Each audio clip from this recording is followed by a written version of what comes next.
حضرت ذوالنون مصری رضی اللہ تعالی عنہ وہ بیان کرتے ہیں کہ میں حرم کعبہ میں موجود تھا اور میں بیت اللہ کا طواف کر رہا تھا۔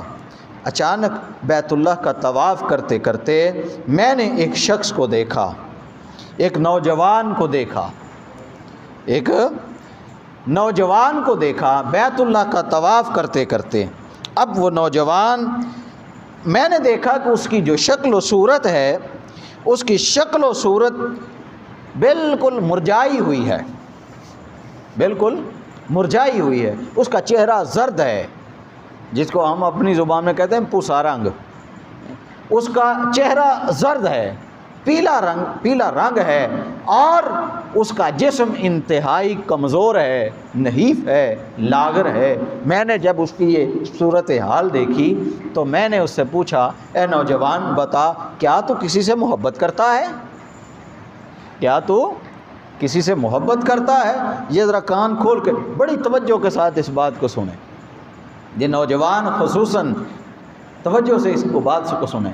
پوچھا، نوجوان کیا تو کسی سے محبت کرتا ہے؟ اس نے کہا، ہاں میں کسی سے محبت کرتا ہوں۔ حضرت ذوالنون مصری نے پوچھا کہ بتاؤ کہ جس سے تم محبت کرتے ہو، کیا وہ تمہارا محبوب وہ تمہارے قریب ہے یا تم سے دور رہتا ہے؟ وہ تمہارے قریب ہے یا تم سے دور رہتا ہے؟ تو اس نے، نوجوان نے کہا کہ نہیں، وہ میرے بڑا قریب رہتا ہے۔ نحن اقرب الیہ من حبل الورید، وہ میرے بڑا قریب رہتا ہے۔ پھر پوچھا، اچھا موافق اور غیر موافق، بتاؤ کہ جو محبوب ہے تمہارا، تمہاری اس کے ساتھ کوئی موافقت بھی ہے، یعنی میل ملاپ ہے، رضا بر راضی ہو، ایک دوسرے سے راضی ہو، کبھی ناراض تو نہیں ہو؟ انہوں نے کہا جی نہیں، میری موافقت ہے اور میرا محبوب کبھی مجھ سے ناراض نہیں ہوا، وہ ہمیشہ مجھ سے راضی رہتا ہے، وہ ہمیشہ مجھ سے راضی رہتا ہے، وہ کبھی مجھ سے ناراض نہیں ہوا، یہ میرے محبوب کی صفت ہے۔ انہوں نے پوچھا کہ اے نوجوان پھر تو بتا، کیا تو بھی اپنے محبوب سے راضی ہے؟ کیا تو بھی اپنے محبوب سے راضی ہے؟ کہنے لگا، ہاں میں بھی اپنے محبوب سے راضی ہوں، بھلا میں کیوں راضی نہیں ہوں گا؟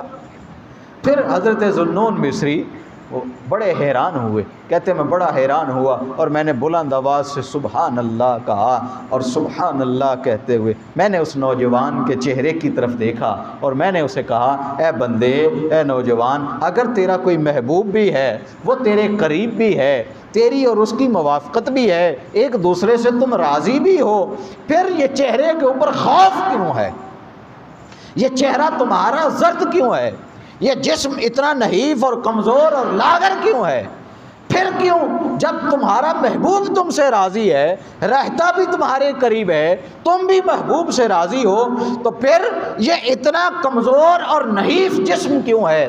پھر رنگت کیوں اڑی ہوئی ہے؟ تو وہ نوجوان کہنے لگا، اے ذوالنون تمہیں کیا بتاؤں، تمہیں معلوم ہے کہ جو محبوب قریب ہو جاتا ہے، جس کے ساتھ موافقت ہو جاتی ہے، یہ دوری اور موافقت کا نہ ہونا یہ امتحان بن جاتا ہے انسان کے لیے، کہ اگر کوئی لمحہ ایسا آ گیا کہ وہ محبوب دور ہو گیا یا اس کے ساتھ موافقت نہ رہی، تو پھر میرے اوپر کیا گزرے گی، میری جان کے اوپر کیا بیتے گی۔